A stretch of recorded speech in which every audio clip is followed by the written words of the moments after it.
Welcome to I'm Spiritual, Dammit. I'm your host, Jenniffer Weigel, and joining me in studio, Dr. Adam Miller. Now, Dr. Miller is an integrative medicine expert, but he's also a surgeon. He specializes in oral surgery, skin cancer, facial cosmetics, and sleep apnea. Quite the combo platter, I would say, Dr. Miller. But he has arisemd.com, and that's ARISEMD.com, where he wants to help people in so many ways. We were just talking off mic about the reboot. I'm just thrilled to have you in studio. Thanks for being here, Adam. Thank you, Jen. I'm glad to be here. So let's talk about your passion for helping people with your medical background, but you have an integrative slant, which is such a wonderful combination. I talk very often about trying to bridge the gap between science and spirituality. You spend a lot of time in Malaysia and in other third world countries helping those who had no medical assistance and in crisis. So having been where you've been and then coming back here to the U.S., what are we doing wrong? Wait, let me start that differently. What are we doing right? Are we doing anything right? How can we help ourselves? That's a great lead because I think that's where people need to start today in this era of uncertainty in medicine. Yeah. I'm back in the U.S. now 3 years. Okay. And I've heard far too many people blame the system for, in short, people's taking responsibility for their own health. So it goes like this, the system's broken, and the system really isn't broken, Jen. We live in a time where the MASH unit model is still very alive, and that was the original design of our modern healthcare system. What I mean is that the operating room, the intensive care unit, diagnostics, the ER are generally the most profitable parts of modern hospitals, and that's what they were set up to do. They were post-World War I, World War II, MASH unit models. And, you never saw on MASH, the popular TV show, the ER doc or the trauma surgeon sitting outside the tent asking somebody about their marriage or their stress, right? Right. How much sleep are you getting between fire rounds? Yeah, right. So, although we're not taking on live ammo, hopefully. Right. We have our own post-traumatic stress phenomenon. And when people come into my office, I'm thinking of a few patients just yesterday saying that, the system is broken and they're not getting what they deserve there and they think there's a conspiracy theory. I have to disagree. I think we have to be honest that the system was never designed to do preventative medicine. And we have hidden behind that misunderstanding. And it's kept us from taking true responsibility. The federal government only spends 2% of the total budget on healthcare. Only 2% goes towards preventative medicine. So if our healthcare system was its own country, it would be the 6th largest economy in the world. Wow. So we're getting close to 20% of our annual GDP going into healthcare. And when I first got back to the U.S. and heard the many colleagues complaining and patients complaining, I was on the podium lecturing to people and saying, this is a horrible deal, right? We're spending this amount of money and what kind of value is truly there? And I've changed my tune. Okay. The good news, the silver lining is that almost all authorities agree that we have 80+% control of our health fate. Yes. So what are we doing right in the system? We do amazing work in the trauma units. We do amazing work in surgery. Right. Our diagnostics are fantastic, and we do a horrible job in preventative medicine. Totally. And is that because you think it's not something that can be monetized? I mean, it can. Wellness, meditation, breathing, diet. I mean, diet is its own arm, right? That's its own animal. But people are, I always use the analogy of, we're running on fumes and we're putting, when our gas light goes off, we go racing to go fill it up. If our service engine light goes on, boy, we take that car to the mechanic. But, we are running on fumes and we're putting the worst food in our bodies. When I was pregnant and the doctor said, okay, you're growing a child. You have to do this, this, and this. And then I thought, well, gosh, after this child is born, aren't I still a container for somebody? It would be me. Why is it that when we're pregnant, for the women out there that are listening, you treat your body so well, no caffeine, no wine, no sugar, no crappy foods, at least less all of those things. And, why is it that after the baby's born, we go back to our old ways? It's terrible. We are always a condo for somebody, and it's for ourselves. We have to treat ourselves better. Our containers are suffering. Yeah, you just took a deep dive into where I now start my patient consults, which is, why do you need to be healthier? We were taught in medical school to first get your chief complaint. Okay. So my goal in terms of building a relationship with you and understanding the unique you, your bio-individuality, is to get your chief complaint. So in that paradigm, you are a complainer, and I'm a marksman. So as soon as you give me the chief, I point there, take care of the knee pain, and you're out the door. But if cosmetic surgery for 10 years, doing cosmetic surgery taught me anything, it's that we really need to understand patients' motives. So my answer to why a mom is more inclined to take better care of herself when she's pregnant than when she's not pregnant is it opens up the door to a discussion about self-love and truly understanding, why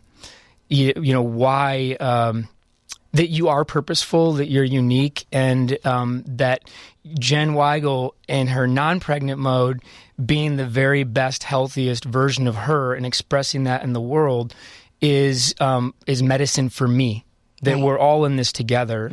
And if you are the number one unmet need in public health in America, and also the number one cause of missed days of work and disability is mental health. Correct. So if we're not dealing with your why and your self-love and your value, then you are going to have a hard time taking good care of yourself, because you're going to think that there are other things that are worth your time and effort. And unfortunately, we are so resilient as human beings that we can really redline for a long time before the smoke starts to, come out of our proverbial engine. And that happened to you. You talked very openly that you were in fifth gear, burning it at both ends, completely wiped out. And that's kind of what that's what it took for you to flip, right? Yeah. Tell the listeners about that, because I know, because I've been researching you, but if they're not familiar with your story, would you mind sharing? Yeah, I was recruited and hired to go to Borneo after I had finished my surgical residency and had done a whole bunch of interesting head and neck surgery. And along that path in my practice, one day I had the good fortune of doing surgery on one of the French Olympic fencing coaches. And that opened a door for me to go to Borneo. And when that door opened, if I knew then what I know now, I may not have gone, as exciting as it was.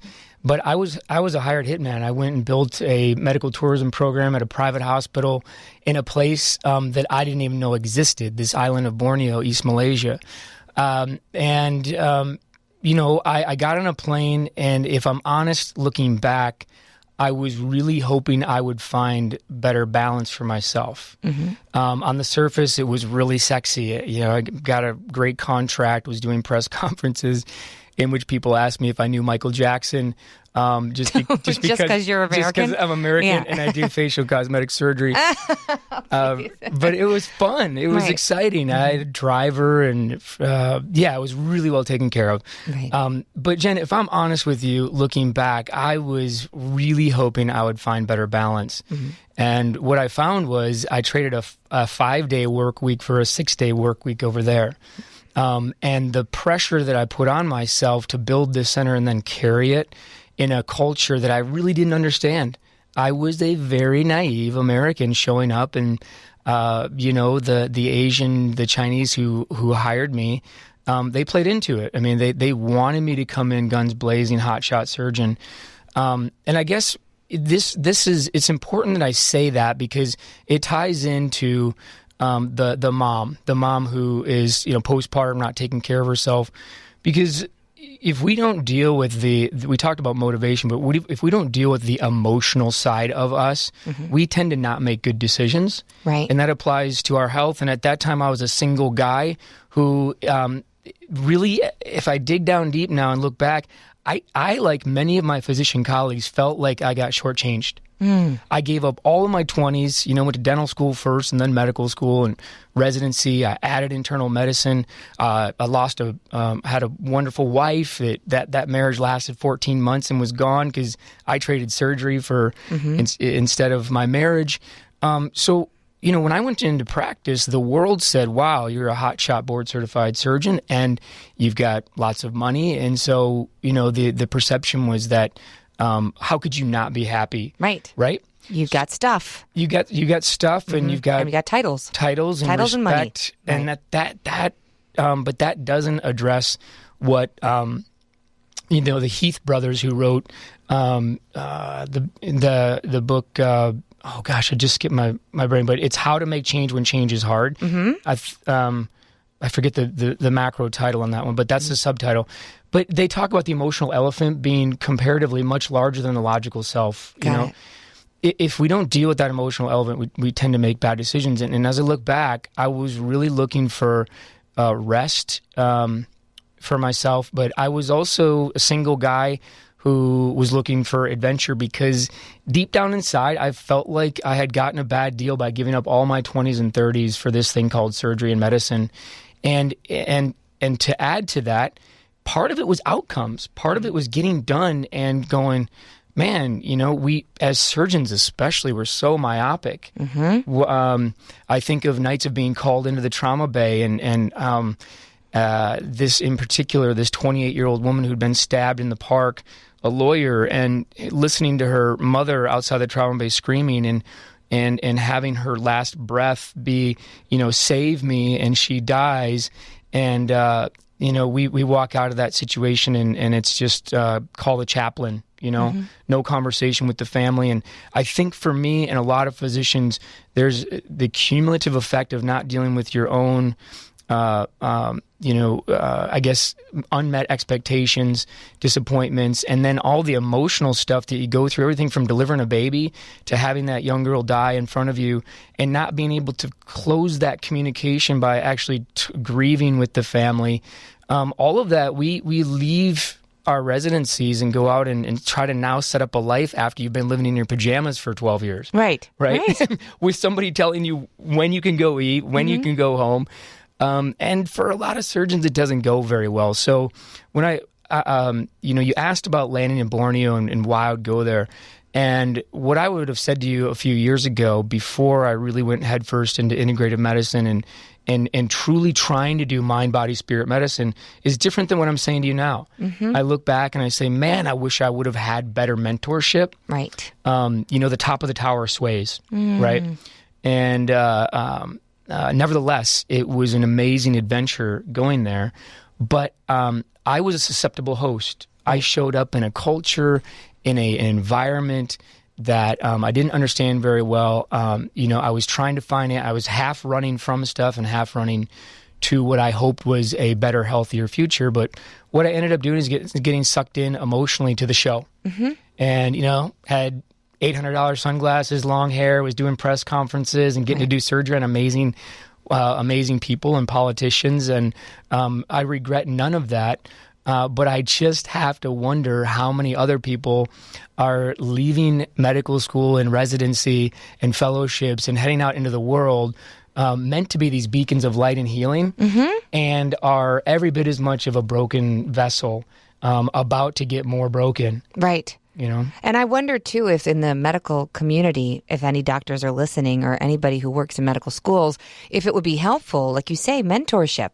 What if we created a mentorship model within the medical schools, a bedside manner course or 5, some sort of energy integration, historically tracking how other ways, Ayurvedic, it doesn't even get the kudos over here that it does in other countries.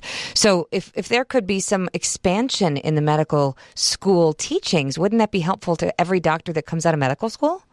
Yeah, absolutely. I just wonder how much that would chafe the actual curriculum that's being poured into you. Right. Sure. So as an example, when I was doing my trauma surgery in Pittsburgh, they did a brilliant thing.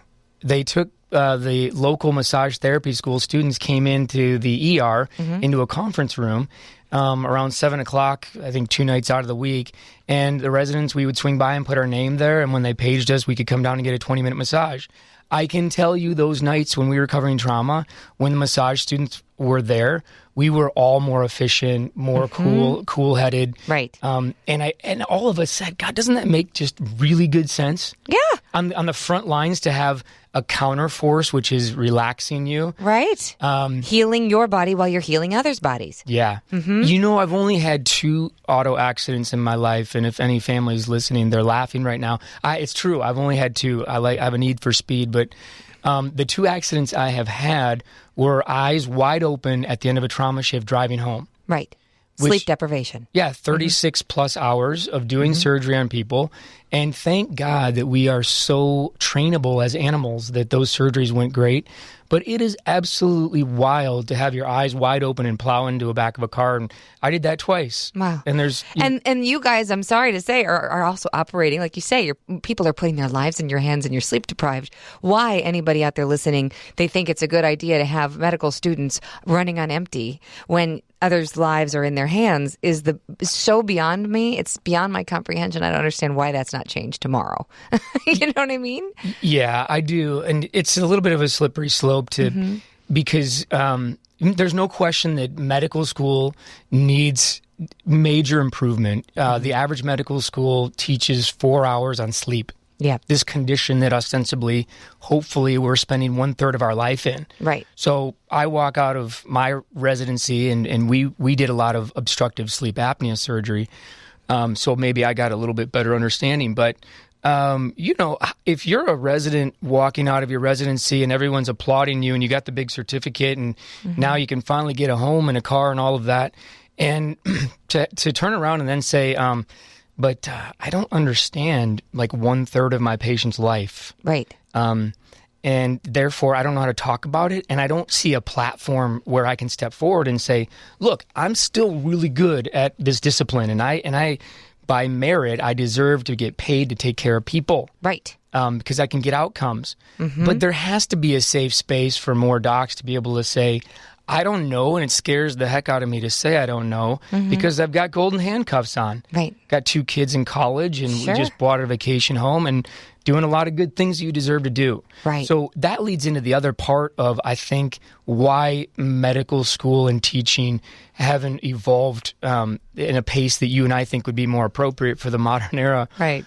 And that is, we have to, in the same way we have to be comfortable with doctors not being perfect, we have to be more comfortable with doctors talking about money. Yes. There's no other profession where you are asked to sacrifice so much and take on such debt. For me, it was close to $1 million. For medical school. And all the other programs. Dental school, med school, residency, and then all the continuing education afterwards. Sure.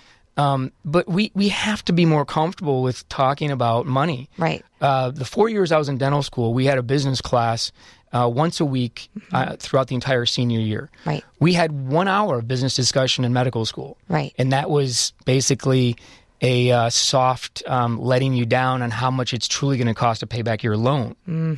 But both patients and doctors have to become more comfortable with saying, here's the reality from a business standpoint. Right. And until those things happen, we're going to continue to, I think, as a medical community, as docs, be very sheepish about ruffling anybody's feathers and rocking the boat. Right. And you talked a lot about the emotional well-being of your patients, right, when they come in for procedures, especially cosmetic procedures. When I ask you if you have teenage girls coming in wanting bigger breasts, and if you can do that. I mean, if you do that, I know, of course, you can, but you have to have the parents' permission. This is a slippery slope. This was a hot topic I was talking about on television of kids getting this as graduation presents. You know, Mom, I want some double Ds. It's like, come on. If that were even an option back when I was graduating high school, I mean, it's just unbelievable to me this is happening, but it is. And then you have to ask them, well, why do you want these? Is it because you think you'll be happier? Will you get more boys? Is this really, or, you know, the opposite, getting a reduction because of pain in your back? I totally understand. Yeah. But if you're not in a mental space where you can make decisions about buying a house, starting a family, I don't think you should be adding girth to your chest. That's a very personal opinion, obviously. I'm very happy in my 34Cs, but I'm just saying, I know a lot of people want them big and you go big or go home. How is that for you as a surgeon to see these girls come into your office? Does that happen for you? Well, my focus has been on the head and neck area mainly, but Right. I was trained in breast augmentation, and I'm grateful to my mentors who taught me that aspect of cosmetic surgery too. But this is really one of the key two roads diverging to Yellowwood. Yep. And sorry I could not travel both and be one traveler long I stood. Looking down that long path of cosmetic surgery for me from my office in Borneo, having built the clinic and having success, I started to ask that question, why? Right. And that was really what got me thinking about the power of motivation and how little we were trained in med school to deal with that aspect. Because you know what I heard when I started asking women in Asia why they got on a plane from Western Australia or from China or Singapore or Indonesia and flew over to have eyelid surgery and stem cells and all the different things we did was my husband just ran off with his mistress. Or I want to get back in the game. And my husband was abusive, or a lot of deeply emotional reasons that I had to turn around and say, I've been doing this 10 years and I really think you're setting yourself up for a letdown. Right. This isn't going to solve all your emotional pain. Yeah, right. which is why we joke about it to some degree in cosmetic surgery, that you start with Botox and you end with boobs, right? Right. Right. Because you get a little boost in that limbic system, that emotional side of the brain, and I'm all for the best version of you. Right. And that's a gray area. It's a fine line to walk.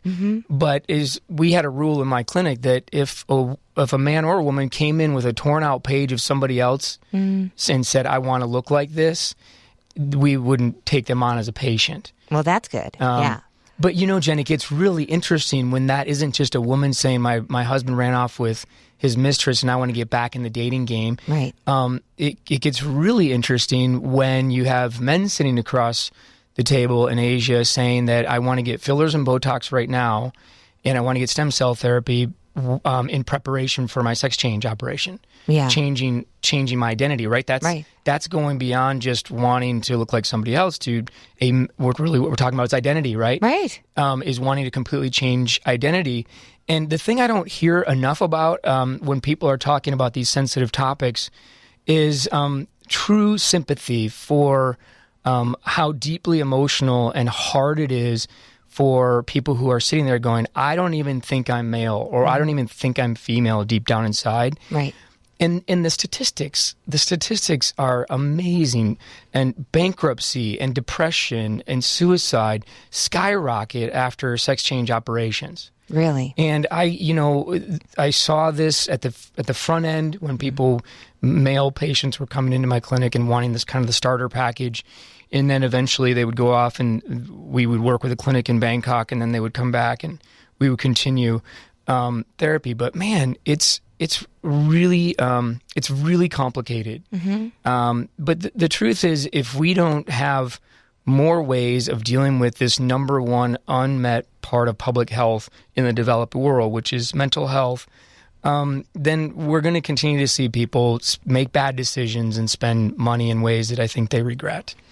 You talk very openly about the need for sleep and relaxation, and you have some techniques for that. Can you share with the listeners how you, the wave sounds and all the things that you utilize to get your sort of cortisol level down, right? That's the stress hormone, and get back to sort of control alt delete. Yeah, it's I'm fascinated with those what I call toggles that remind our nervous system that we still have the ability to shut down. So we can't go to sleep. We can go to the bathroom, we can go to the store, but you have to fall asleep. You have to surrender. And if throughout the entire day you've been in on mode, right, which in my practice means readiness. So we don't really use the word stress much because it's losing its meaning. It's so overused. It's so overused, yeah. It's readiness. How ready are you to respond to an emergency right now? Is it, I'm awake? Is it I'm marching back and forth like a soldier? Is it the fingers on the trigger and I'm ready to fire at any moment? Right. How ready are you? And you have to let that inner soldier stand down frequently throughout the day. So everyone knows the power of retreats. Sure. And we're in an era where, man, I'm getting inundated with invitations to go do retreats and be on retreat. Everyone knows what it feels like to take 5 to 7 days off on retreat. But do you really know how to take 5 to 7 minutes and retreat enough that you, from a neurology standpoint, you downshift, you reduce sympathetic drive, the fight or flight, and you upregulate the rest and digest nervous system? And, we can look at special forces. We can look at Bruce Lee. We can look at the pitchers in the World Series and ask, what do they do? Right. They're on the front line. What are they doing to be ready for battle, but yet have that balanced nervous system? And they breathe. They do diaphragmatic breathing. So we're in the era of sleep apnea, certainly, but we're in the era of stress apnea too. Right. So we know that people, when they're very focused and they're multitasking, they tend to hold their breath. True. So the diaphragm gets rigid. It's totally unconscious too. It just happens. I know. Yeah. And what does that do? It stimulates the sympathetic nervous system, which is your stress response system, and it keeps you from stimulating more of that rest and digest nervous system. And understand that is a mechanical connection. Right. There is the vagus nerves attached to the diaphragm. It goes up to the brainstem. And vagus is spelled Vagus, by the way. You got it. Okay, cool. Yep. Nobody's going rolling dice here. We're talking about real science. Go ahead. Yeah, absolutely. Having just gotten back from Vegas. Yeah. But that's the simplest thing people can do driving home right now is put your hand on your belly and take a deep breath in. And as you breathe in, make sure your belly is coming out. Look at my young nephews running around in the summertime with their shirts off. They got little Buddha bellies, right? Right. They're not all six-pack abs sucked actively in. deep breathing. Yeah. We're meant to do that, but we lose that ability, and that's has a direct impact on your blood pressure, your ability to rest. But most importantly, you don't treat sleep issues, which 2/3 of the population have right now, at night. You treat sleep issues during the day. Okay. A good So friend. stop to breathe throughout the day. Yeah. Okay. Got it. And so that's throughout the day, but dialing it back to just how do you wake up? I believe that how we start our day really does set our circadian rhythm and our tempo for the rest of the day. And my good friend Ruben Nyman, who's a PhD in sleep sciences, he's fond of saying that the secret to a good night's sleep is a good day's waking.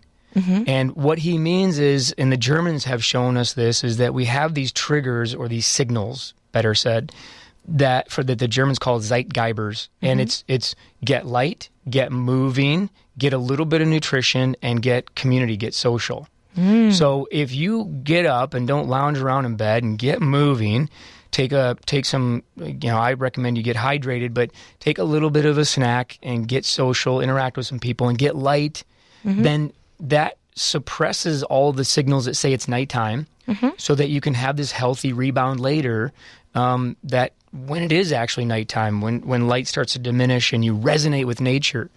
So we get better sleep by starting our day properly. And then throughout the day, we have to take small moments of rest. And I tell people, just do the 2 at 2, right? 2 minutes of deep breathing where you take command of everything around you, all these electronics, turn them off, reestablish your authority over your domain, and then do 2 minutes of deep breathing. And here's the deal.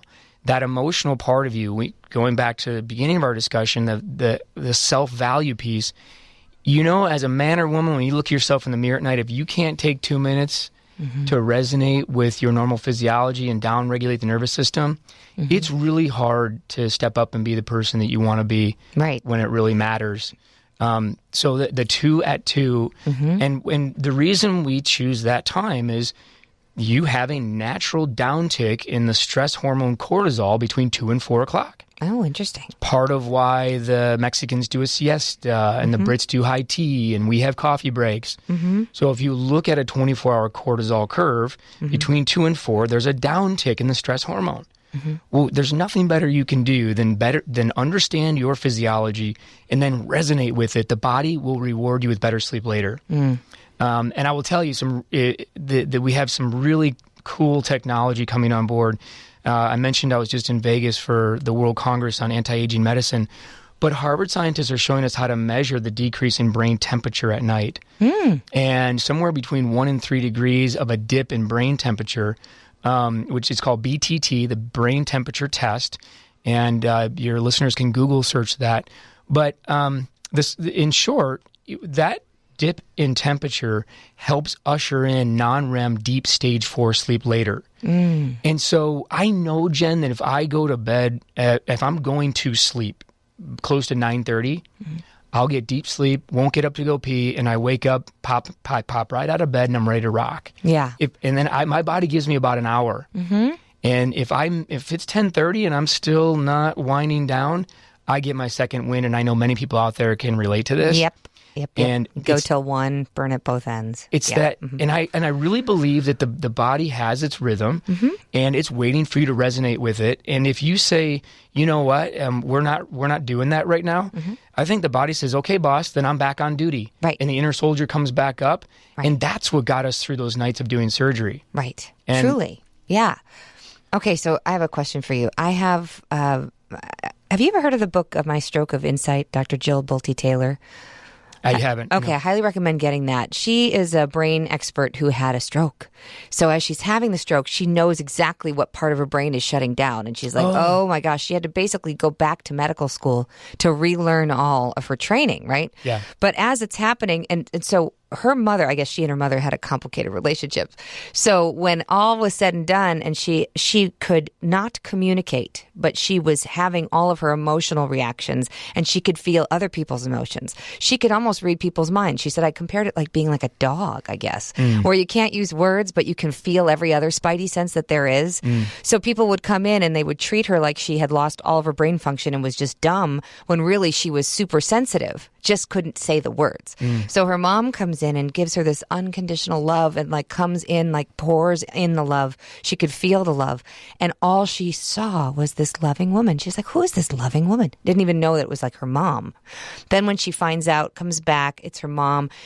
All the memories from like Thanksgiving 1988, disappointments before the wedding, all the arguments over Easter, whatever the heck it was, that database had been wiped out. It was gone.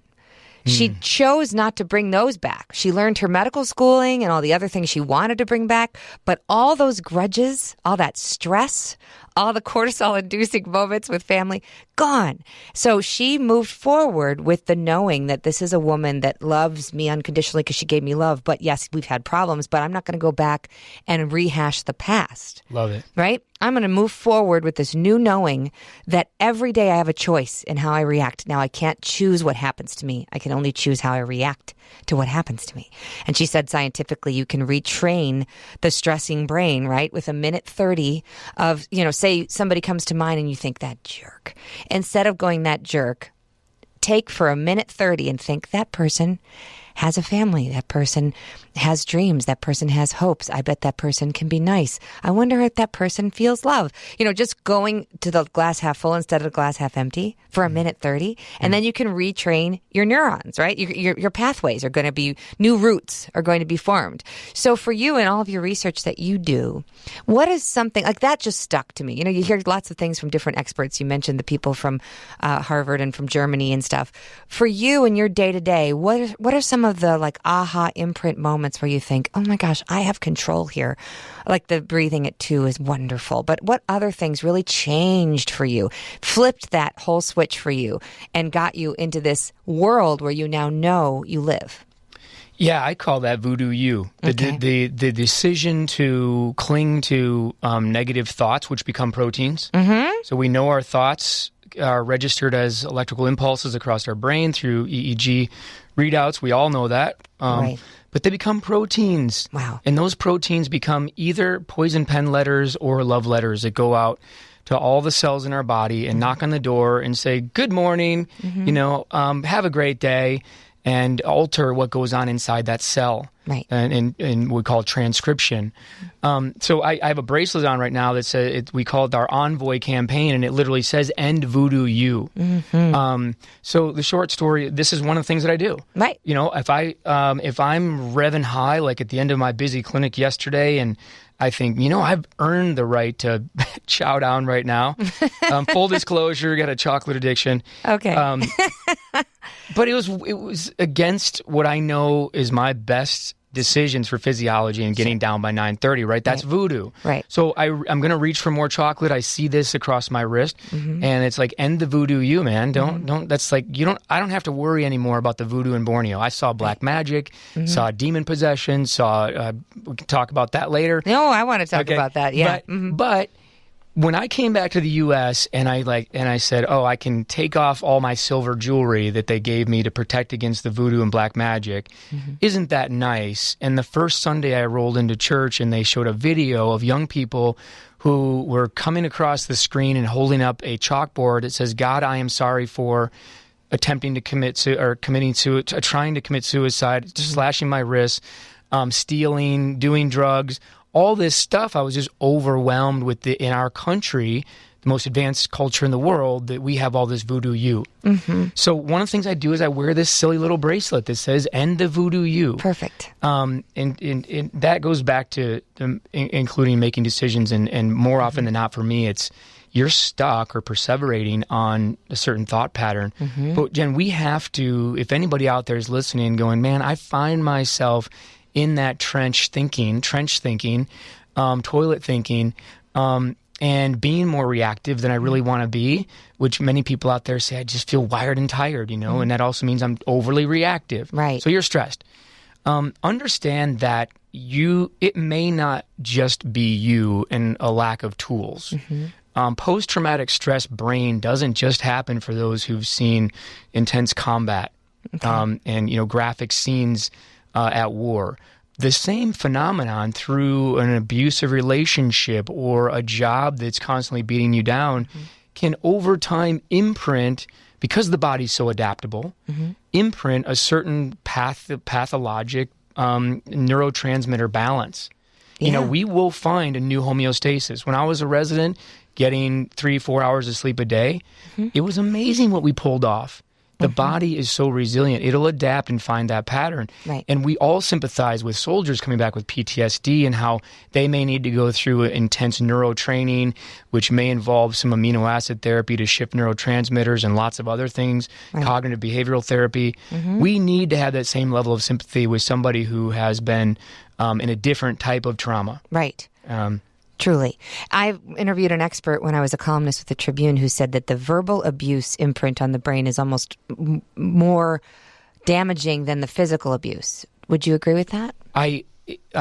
Yes, absolutely. I'll never forget a patient who came back a month after a facelift, and my partner at the time, he walked out of the room, and I said, this is a really unusual infection. She got an infection, and we had to put a drain in underneath her chin. And you never want that to happen in a facelift. The facelift overall was preserved and was fine, but she had this weird ongoing infection.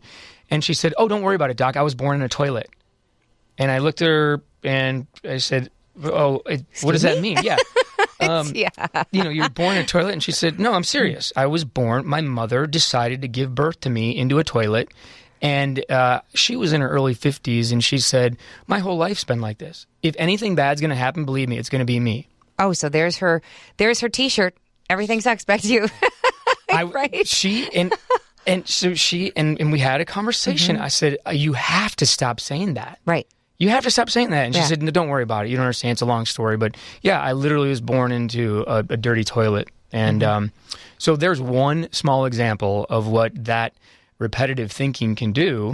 And remember, thoughts become proteins. Right. So do you really think that like attracts like? For the person that is convinced they're going to get ripped off, they always get ripped off. If they feel like they're going to get cheated on, they're going to get cheated on. If their friends always leave them out, they're going to get left out. I mean, they truly manifest into actual reality sometimes, don't they? Or all the time, most of the time.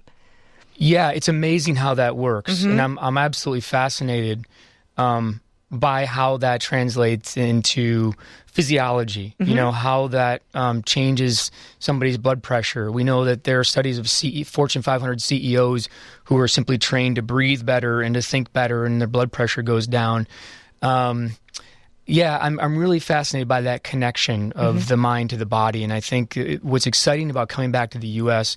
and seeing all of the yoga studios in every corner and people talking mind, body, spirit medicine is that we now have more of a forum to discuss this. But I think until people are invited to express the uncertainty that's wrapped into that, meaning that woman, she chose, right? She had a bad start. She was born in a toilet, but that wasn't the first and only signal for her. Through her childhood, she had multiple infections and had parents that divorced, and there were lots of little things that kept reinforcing that message. But if she had an opportunity to express her uncertainty about that set of circumstances, and what comes to my mind are a lot of the men who I encourage to go take up photography, man. A midlife crisis it's a bunch of crap. It's not a midlife crisis. It's an appropriate reevaluation of who you should be in the second half of life after you've gotten immense training, experience, failures, and learned how to deal with money and relationships. Right? This idea that you're just off the track and you got to go to Vegas and then you got to buy a Porsche or a Harley and then you'll young girlfriend, blah, blah, blah. And then just get right back on the track. Right. It's ridiculous. But what they're not invited to do in this culture, even as open as we are to metrosexual, homosexual, whatever it might be, is they're not invited to get some expression going to explore some of that negative messaging, right? So it's really cool when one of the Wisconsin hunter types with his camouflage, CEO type, always in command, and I'm like, I really think you might want to take some photos at your daughter's wedding. And they come back and show me their photos. It's like, wow, you noticed those little flowers in the planter box outside. Right. Yeah, that doesn't really fit with the camo and the shotgun. No. But like that, way to activate another side of your brain. Yeah. That's cool. It really opens up an opportunity to go for them to go explore. And I'm thinking of one patient in particular who then ended up telling me that he was abused in the Catholic Church when he was a kid. And so the messaging, it's so important that we think about what we're thinking about. I think the healing part too, like you mentioned, he was abused as a child, and a lot of times there's overanalyzing what happened in our childhood, right? You rehash, give it life. And then there's acknowledging it, healing it, and moving forward, not making it matter as much, right? Not wearing it as the cape, not letting it weigh you down. And there's that fine line. And I always encourage people that if you do have something that tragically happened, don't ignore it, acknowledge it, but also don't lead with it. Don't, like I first met you, I'm like, hi, I have an eggnog latte addiction. How are you? I mean, there's so many other things I could have said, but that came blurting out. I know people are like, hi, I got pregnant at prom. How are you? Right. Or hi, I got, kicked out of the house, or hi, I was born in a toilet, like that lady said. Yeah. So think about what your elevator pitch is going to be to others. Think about that just right now as you're driving. How do you lead a conversation? Do you start with the worst thing that happened that day or the best thing that happened that day? If you don't think you had anything good that happened that day, try to think of it. There's always something. And I say this to my son. We end every night with, tell me the 3 things that were good that happened today. And he says, nothing. I said, no, that's not true. Let's think about it, And so he'll have to dig and then, oh, yeah, this. And then it turns out to be the very little wonderful things that happened. Like, oh, I loved dinner tonight, or it was fun walking the dog, or, just something that makes you smile. But we have to remember, I interviewed a woman who had a near-death experience, and she said when she was hovering over and looking down, she could see that each person had like their own cape with their message on it. And it was like a vibration that just emanated out. Whether or not we're saying it, we're wearing it. And we have a choice of what we want to broadcast out all the time. And then when she came back, she thought, oh my gosh, I gotta clean my cape off. I gotta throw that sucker in the laundry and get the bleach out and make myself a better cape. So thinking about that stuff in your operations and other countries are in this, have you ever had any, well, you talked about the woman who died on the table, which is just tragic, but any unexplained things? You talked about the demons. I'd like to get to that, or the voodoo, but any near-death experiences or patients patients who died and came back, or unexplained things that happened within the ER situation that other doctors were like, oh, we're scratching our heads trying to figure this one out? Anything like that? Yeah, I do, Jen. And I think just if I can double back for a minute and just say that people have to ask themselves every day, how much control do you think you really have, right? Okay, yeah. If you're gonna take it seriously, this idea of thinking about what you think about and changing, and on the days where you think it's complete junk, just doing it anyway because it's like a vitamin. Right. In the same way community is like a vitamin. Yep. You just need it. Right. But when I speak to audiences and I ask them what percentage of your health fate do you think is determined by your genetic makeup, what you were given in your genes by your mom and dad, most audiences believe that's the dominant force in determining whether they get disease and how long they live. Right. Environment and genetic. That's what they go for. Right. And yet we know from studies around the world and different ethnic groups that it's at least 80% in the palm of your hand. And so it really matters. You all have a lot more control than you think. And it starts with your thinking. Health is a top-down phenomenon. Right. But in terms of things that we can't quite make sense of, it really starts with me. I've had a few near-death experiences that have shaped my approach and desire to take the spirit domain of health seriously in the clinical setting. Okay. How'd you die? What happened? I'm glad you're back. Yeah. Well, it started at a year of age. I had a skull fracture, fell off a table, and had to have brain surgery, a trauma surgery. And I look back at that, and I believe that God spared my brain. And a lot of people are saying that explains a lot, Dr. Miller. Yeah, I am the kid that got knocked in the head when I was younger. Yeah. But, Jen, in Borneo, just a couple examples. Actually, before I got to Borneo, I was on a mission trip in Honduras. And it was my first real kind of foray into acting on this belief that I had that there was a God and a creator.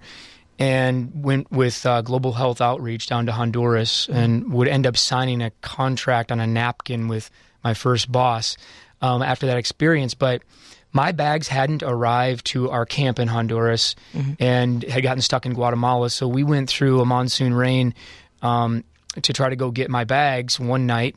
And we got to a bridge that our driver didn't want to cross because the river had flown up over, and I really wanted clean underwear. So I hopped out of the truck and I kind of crab walked out onto the bridge, which was concrete, and showed him, look, no, it's only about a foot of water. Right. We can easily cross this. And he said, no, derecha, off to the right. I went over to the right side and the bridge collapsed. Oh my. And I got sucked into a concrete tunnel that was the spillway out to the other side, which is about a 15 to 20 foot drop down to the continuation of the river. Right. And it was the first time anything like this had ever happened to me, but time truly stopped. And I saw my entire life flash before my eyes, and I will never forget feeling my clothes and my sandals and my glasses all getting ripped off of me. And I couldn't hold on to the interior of this tube, this concrete tube. There was nothing to grab onto. And inside, I screamed as loud as I could internally, God, I don't want to die. And at that moment, I felt a little crack in the concrete. And as my boss and his wife and others would testify that night to the group, the next thing I know, I was standing on the side of the bridge that was still intact. And I literally can't explain how I went from getting sucked down that tube to saying that, other than there was a God that responded to my cry for help. Wow. And, being human, that helped shape how I approached my career and how I wanted to live my life. But it wasn't like it didn't put me out on the lecture circuit per se, promoting God in ways that it probably should have. But I got bitten by a sea snake in Borneo. It should have killed me. There was one dose of polyvalent, which just means generic anti-venom at the government hospital. And I had a head-on collision in Borneo that totaled my Land Cruiser that, again, time stopped. I was spinning around, and I had let go of the steering wheel and said, God, I don't want to die. And I heard the explosion, and the next thing I know, I opened my eyes, and I was still intact. Wow. So That's me personally. In the clinical setting, the case that comes to mind there's two cases that come to mind that really caused me to stop and rethink how I'm approaching medicine. Yeah. And that led to me 2 years ago doing a program here in Chicago during the Festival of Thought. And the central question was nurses, doctors, biotech people, all these people we invited, how do we assess and address the spirit domain of health? Right. Because it's everywhere. Everyone's talking mind, body, spirit medicine, but you know how to address and assess and address the physical domain. Right. I'm listening to you with my stethoscope, looking in your ears with my light, and then we're writing prescriptions, doing studies. The mind domain, you're on a leather couch, I'm asking you questions. But hey, if we're going to be serious about the mind, body, spirit all working together in this beautiful trifecta, which looks great on logos, by the way. Sure it does. Then how do we assess and address someone's spirit domain of health in a way that makes it practical in the clinical setting? So the first case would be during surgery, and there was a woman who was dying of breast cancer who was in and out of the hospital who I became very close to. And I was a young surgeon and got called down to the ER because she bounced back with another infection. And I went marching from the OR down to the ER, pull back the curtain, and she's sitting there. And one look, the hair's falling out. She's thin and cachectic, and I know right away she's not leaving this time. Right. And she had a little tear in her eye, and she just reached for my hand. And of course, being behind the veil of the white coat, I'm just trying to be strong for her. Sure. And she said, "Can you sit for a minute?" I said, sure, but we're going to beat this. We're going to beat this. And she just looked at me. She said, "Are you having a good day?" And it just cut right through me. Right. Because she knew that I knew that she was going to die. Right. And yet I knew by looking in her eyes, she was absolutely sincere about wanting to know if I had a good day. Right. And I wanted so bad to cry with her. Oh, of course. Right. But I'll never forget that fork in the road of just pulling the white coat tighter and saying, "I've had a great day. We're stamping out disease, and we're going to take great care of you." Got called to the OR. We did a big trauma. And by the time I got back around to her the next morning, she was already on life support, and she was dead soon after.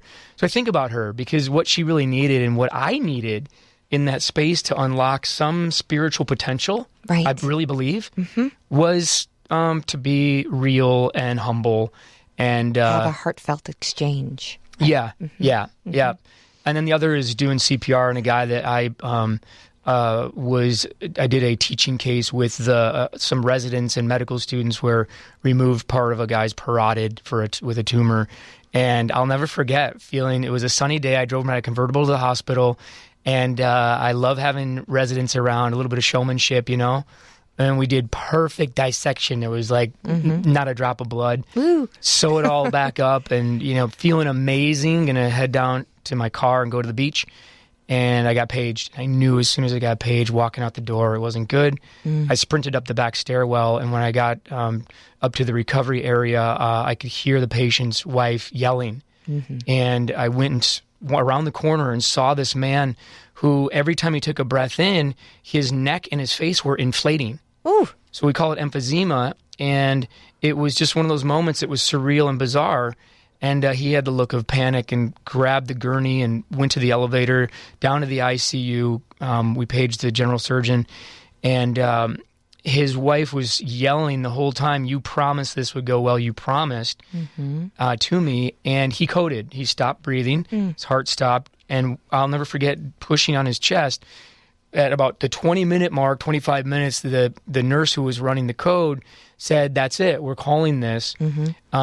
The general surgeon and I put a chest tube in, and he had burst a bleb in his lung, and it was filling up into his neck. Because in his pre-op workup, we wouldn't have known this, but he had an unusual bleb in his lung. But he was dead. They wanted to call it, Jen. And inside of me, I remember saying again, "God, don't let this man die." Right. And he opened his eyes. 20 minutes of being coded. It was actually at 30 minutes. Wow. He opened his eyes and looked up and started moving. We had broken some ribs, and it took him 6 months of recovery, but he fully recovered. That's incredible. So, and I'm telling you this partly because, Jen, I needed these moments personally and in the clinical setting to get me thinking in real ways about whether or not I've been operating with one arm behind my back. And that is there something in this space that I can't fully control that I'm willing to courageously step into for the benefit of patients? Correct. You know, isn't that the ultimate way to serve people and take care of patients, is to say, I'm going to take off my white coat, step over my degrees, and admit that I don't know this space.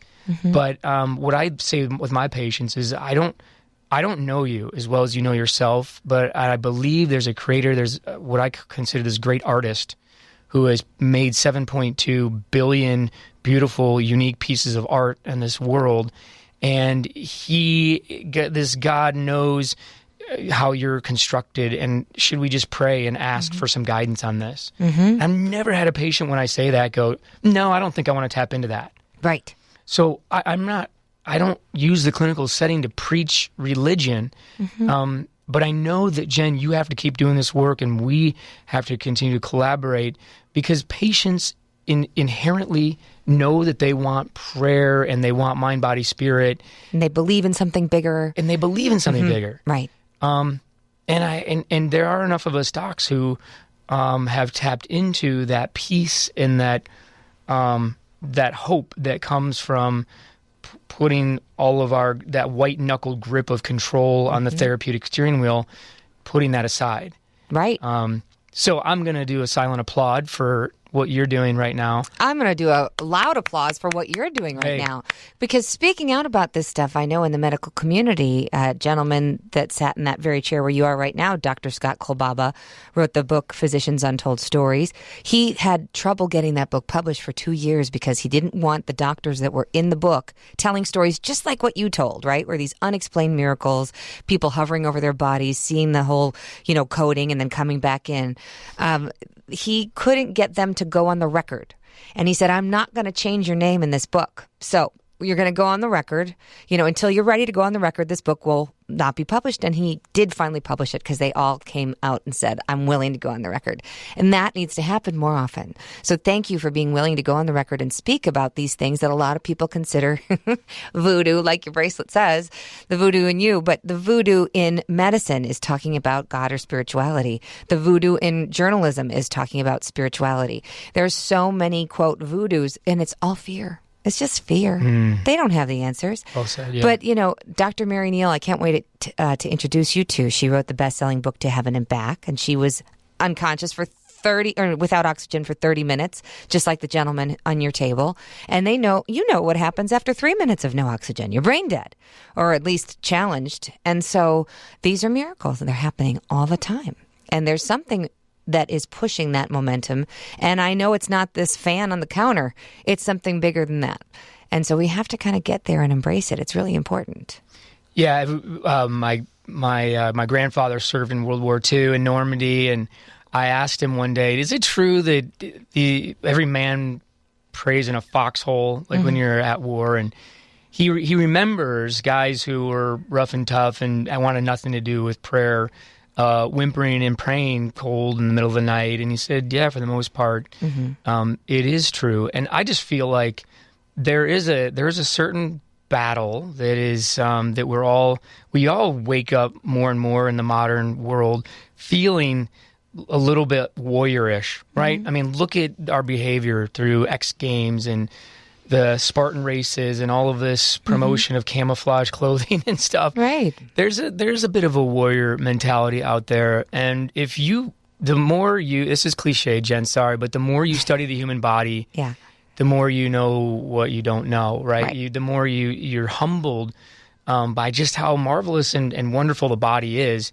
And I guess we all get to that bifurcation in Frost's Two Roads That Diverge in a Wood. And we say, it's either going to continue to be all on me, which is a really stressful way to manage not only your own life, but help carry the burden with other patients. And I mean that.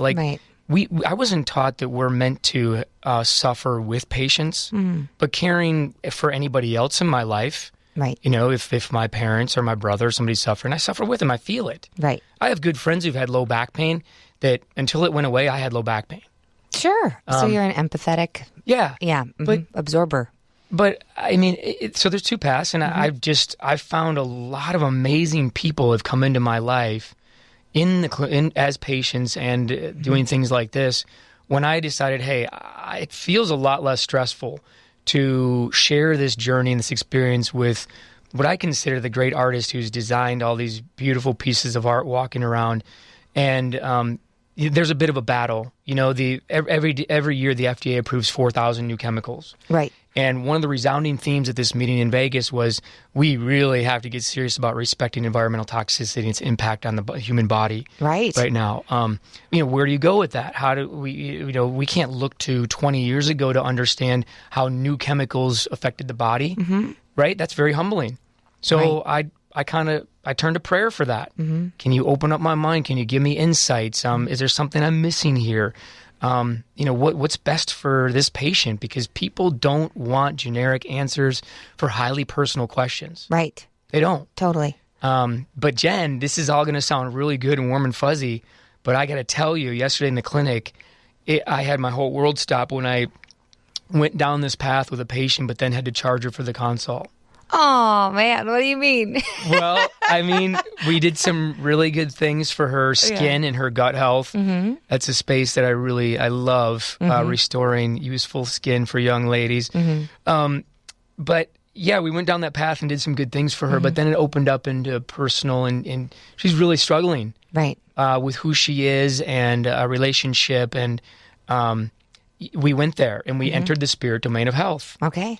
And by the end of that feels like a bigger, broader mission. Nice. But, you know, I still pay the bills, right? Right. It was nearly impossible for me to charge her for the consult. Yes. I went out, pulled my manager aside and said, I don't know what to do. Right. Like, I'm beside myself. And I'm grateful for people who, put a manager in place when they need to be in place. Right, sure. But this is the reality. So you're going to put up on your logo that you do mind, body, spirit medicine.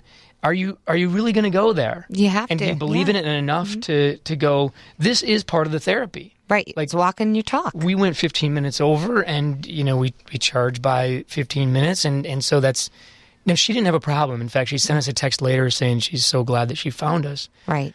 But I really struggle with that. Sure. And that's part of the journey for you and part of the lesson for you. It's interesting you talk about that with the gut health and skin. I just recently did a cleanse because of all the chemicals that are in our environment. I've connected with a neurologist who does seasonal cleanses. She says every season she does one. So I did my fall. It was actually a fall-winter kind of combo because it was sort of post Thanksgiving. But anyway, it was 10 days of just no sugar, no caffeine, no, all the no's, right? No red meat. It was just pure legumes, and it was Ayurvedic based. And there was a powder you drink in the morning and a powder you drink at night, and Triphala you take in the evening, and all these things. And because of that, it was like it all came out of my skin. I mean, like I broke out like I was a teenager. I still am. It's still coming out. Like there's little bumps. And I called her. I said, "What's going on?" And she says, this is just part of what's releasing from your body. Imagine how that was just hanging out in your organs and in your bloodstream. And that's what we don't realize. So many people are walking around, and the MSG that you inhaled in college when you would go to chomp on those Doritos or make the ramen noodles, it's living somewhere. I shared with you that I was on antibiotics for pretty much over a decade because that's what the doctor prescribed to me for my chronic throat problems, which just totally messed up my digestive system, and I had to reboot it in my 20s. But people out there who've been on chronic antibiotics all the time, they have no idea how much they need to do. So if you're listening out there and you're thinking, gosh, I always have stomach problems, and, start with just rebooting your system. What are your thoughts on these cleanses? Because I think there are too many out there. A lot of them aren't doctor supervised. Everyone thinks if they just drink lemon water with some cayenne pepper for 5 days, they're good. But it's a lot more extensive than that. That could put your body at risk if you just cut out everything and only drink lemon water, right? Yeah, it's really well said, Jen. Yeah.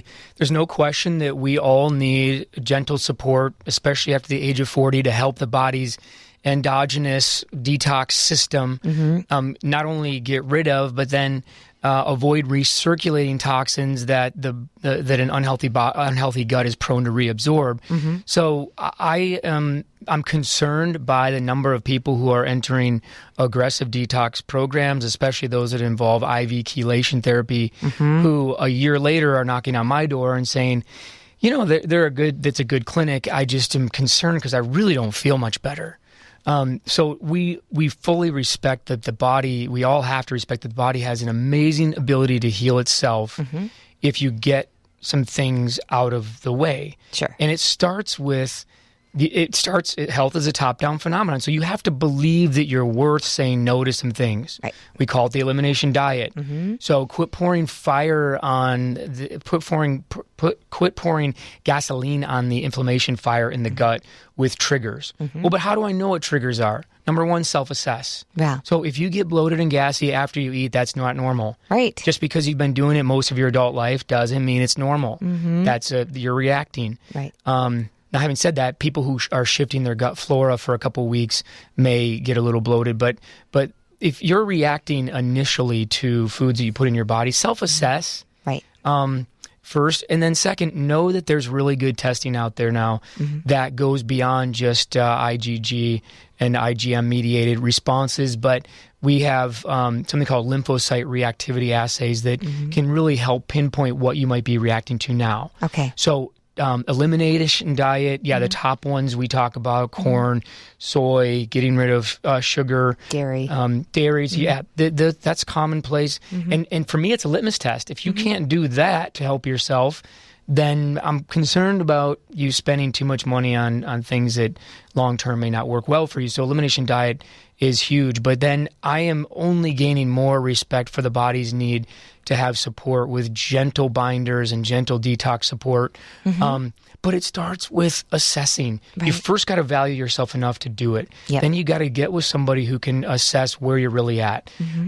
Are skin lesions are they a example of your body struggling with detoxification?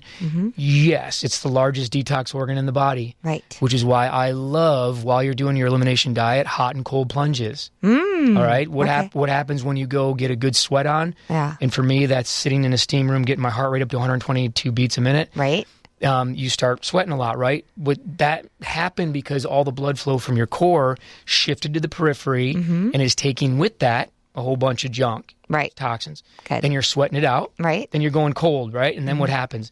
The blood in the periphery shunts towards the core, and you're going back in and picking up a whole bunch of other junk. The Scandinavians know hot and cold plunges make you feel amazing, especially in the brain.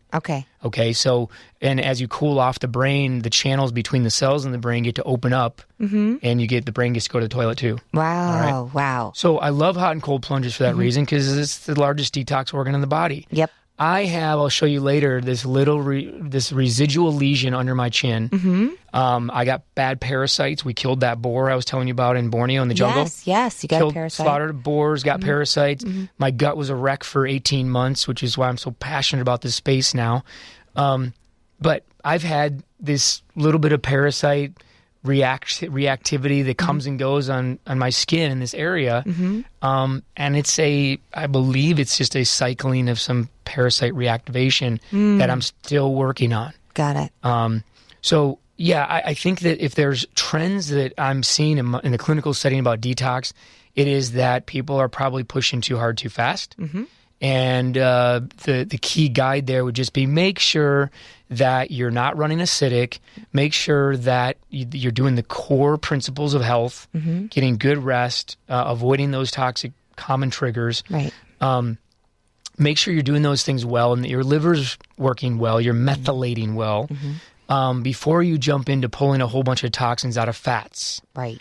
All right. Now, that's the other thing. People go on aggressive HCG diets and start burning a bunch of fat. Well, fat is your depot. It's your storage place for heavy metals and other toxins. Right. So if you start an avalanche of toxin dumping into the system and the liver gets overburdened, you're not going to feel well. Right. No kidding. It's not just because you're not eating a hamburger. It's because all these toxins are flying around and it's reacting, and your organs are then probably put into a crisis mode, right? Can be, yeah. Okay. But that's part of your self-assessment is if you have regular itchy red psoriatic type plaques that are coming and going, it's a sign that your body is detoxing. Yep. In addition to some of the other self-assessment things, like the bloatedness and bowel transit. I mean, we've all got to be comfortable in the modern era. If we're going to talk detox, we got to talk toilet talk too. Yeah. It's just part of the deal. But yeah, detox is not something to be. You shouldn't walk away from a detox discussion feeling overwhelmed or pessimistic. There are new strategies. The one that we were talking a lot about at our recent meeting was saturating estrogen receptors before these toxins get a chance to bind there. So we know that women are having earlier and earlier menses. We know that on average sperm counts and testosterone levels among men continue to decline on average. And we know that a lot of these 4,000 new chemicals a year have an affinity for these sex hormone binding sites, receptors. So we're figuring out how to kind of nudge in there and bind up these receptors so these chemicals don't get a chance to bind and send poison pen letters instead of love letters. Got it. So there's evolving strategies to keep up with this pace of what I call the era of the susceptible host. Okay. So, I mean, can you believe how many people around you have Lyme's disease or mono or weird skin infections? There's a parallel in nature. Right. I was biking in northern Michigan, and the guy was pounding more plaques along the side of the biking trail, and I stopped and said, what are you doing? And he said, oh, this is the number of invasive species that have come into this area in the past 10 years. And you look at 15 of zebra mussels and birch infection and Japanese beetles, and I stopped and said to my fiance, who's a pediatrician, do you see what I see here? Human beings have compromised immune systems and are more likely to get GI infections and yeast, environmental mold. Jen, people are testing positive every week for mold. Right. And our environment is having the same issue. Right. So that dialogue needs to be amplified also. I know a scientist who I can't mention who's sitting on air quality data from this part of the country that the state and his lab and others know is not meeting the standard. And yet it's 2 years old and they haven't done anything about it yet because they don't know what to do. How do we fix it? Where is it coming from? Because it's political. Got it. Right? And there's expenses. And so that discussion, not in an aggressive way, Jen, I think humility is going to be really important in the new era of medicine for all of us. And honesty, like you're just talking about. If our air is not up to par, and I mean, I'm thinking of some friends I know who have chronic cough issues, right? So they just keep going to the doctor. Now they're ingesting steroids to stop the inflammation. And now how is that going to be a good long-term fix?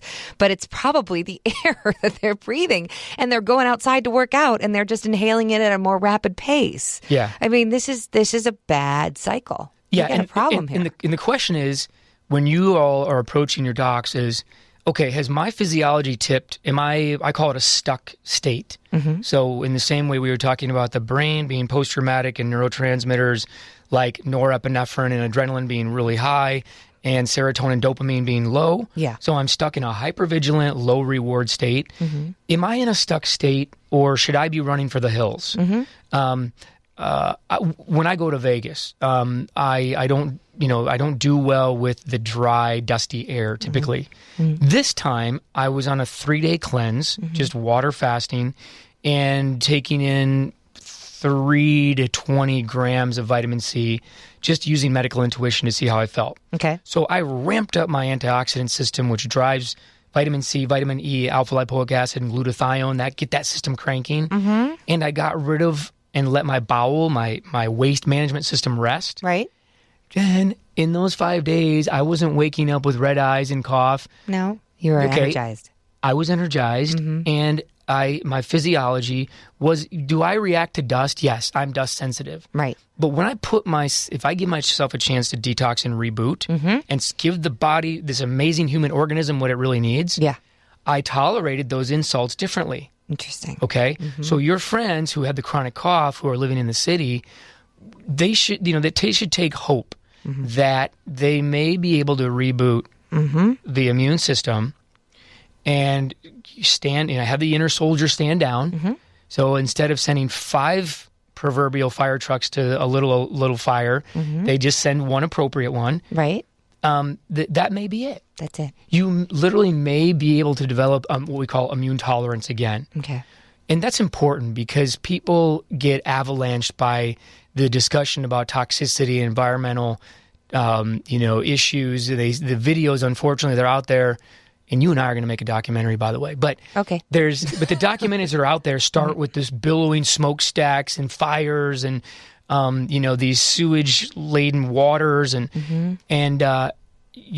do not lose faith in the ability of this amazing human organism to get rebooted and reestablish immune tolerance and weather the daily storms in this modern world. We're rebooting the pancreas now for type 2 diabetics. Right. Who go on to just 2 weeks of a liquid fast. Yeah. Resetting the pancreas. And we have the ability. We all saw in biology class those black lungs on people who smoked. Yep. And then we saw the lungs when they stopped smoking for 15 years and 100% regeneration. We have an amazing regenerative capacity. If you accidentally get a paper cut right now, you fully believe that within a few days that's going to be healed. Right. And if it doesn't, you're going to go do something, right? Sure. You're going to say, this is inappropriate healing. Right. It should be healed, so I'm going to go change the way I'm doing things. What we as modern physicians need to do is help you look under the hood and have that same reaction. Got it. Your liver, your lungs, your pancreas, they haven't been allowed to fully heal, and most importantly, your gut. It's like you just can't see that you got a big paper cut across the lining of your gut and you got leaky gut syndrome. Right. Right? So how do I know? Right. And life's too emotional and crazy, so I'm just surviving out here, Doc. Right. I get it, but there's a path. Right. Have a good consult, assess where you're really at, like the map next to an elevator. Most people don't know where that star is. No. Where am I really? Right. They're waking up going, do I need a kick in the mental butt today? Or do I need a day off and give myself some self-care? Right. Or actually do a day of water and vitamin C. Yeah, and I'm serious. Like, honestly, if there's one nutrient that I could throw in everybody's water out there, it'd be buffered vitamin C. That's what I was going to ask. The one thing I always ask every MD that comes in here, what's the one thing that you have to have every day? And it would be the buffered vitamin C. Yeah. Okay. Yep. That's that's what I call the tiny medicine. Okay. There's a lot of big medicine, but I think if you start your day by calibrating time, get moving, honor your body's physiology by resonating with nature, make sure you're supporting your antioxidant system with vitamin C, and getting a plan. Barron said that only 36% of Americans have a financial plan. Right. The percentage of Americans who have a true health assurance plan, Jen, it's probably lower than that, right? I say 0.03%. It's terrible. And you cannot tell me that you think, and many audiences do, that instead of spending 2% on preventative health in America, our system should be spending 80%, and tell me that you don't have a plan, and then tell me that you don't think it's worth taking the time to sit down and figure out where that star is. Where am I really at right now? And then what is my strategy for healing the inner paper cuts if they're there? Right. And then maintaining that. Right. That's not a huge endeavor, but very few people actually do it. No. When they do it? They do it when the thriving and pain index is working harshly against their favor, right? When the pain's gotten so bad, they have to do something. Or, unfortunately, it's the big one. Right. They're on their way to the ER. Yeah. Yeah. Or somebody else is somebody very close to them, Tom down the hall, who's jogs every day and is only 52, Yeah, knocks over. That's when, and by the way, that's when it's a lot more expensive too. Yeah. Okay? Right. So people who are taking better care of their cars and their boats than they are their own bodies, ask yourself, do you have a health assurance plan? And if not, why? And my argument is that health is a top-down phenomenon. I really think we have to love and honor and appreciate how unique and amazing and needed we are to take that time and do what? Get a binder and get your own medical records organized. So many people haven't got a clue. They don't, I mean, but that, and then you stand on that tiny medicine you've done for yourself with greater confidence. And before you know it, you start taking control of things and you realize, wow, we really do have more control than I thought. But it starts with a plan. Right. And if anybody who's listening to this, go get a $3 binder and then you're going to tell me, but you don't understand, it's really hard to get my own medical records. It may be, but it's worth it. Right. When you go into a doctor with your own medical records and if you have an organized health plan, they're going to treat you differently. They are. But Dr. Miller, they only give me 12 minutes. If you walk in and sit down and go, Dr. Smith, I'm so glad to be here today, open up the binder and say, here are my 6 specific questions for you that I need from you. Right. You're going to get a completely different experience. You probably don't need more than 12 minutes. Right. That's so true.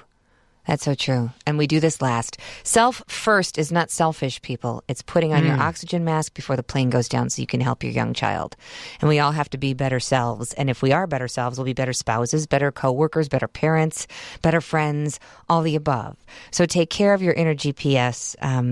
Adam, I'm so glad we had this conversation. I can't believe it felt like it was 4 minutes, and boy, time flies when you're having fun. If you want to learn more about Dr. Adam Miller, please visit his website, and it's spelled like this, ARISEMD.com, ARISEMD.com. There's a lot of resources. You've got a blog, a lot of information. People can reach out to you there and come and see you and get assessed. And do you Skype for people who don't live in the area? Yeah, thanks for mentioning that. We absolutely do. Okay, good. I love meeting people where they're at. We tell them, make the layover in Atlanta the most important half hour of your week. Totally.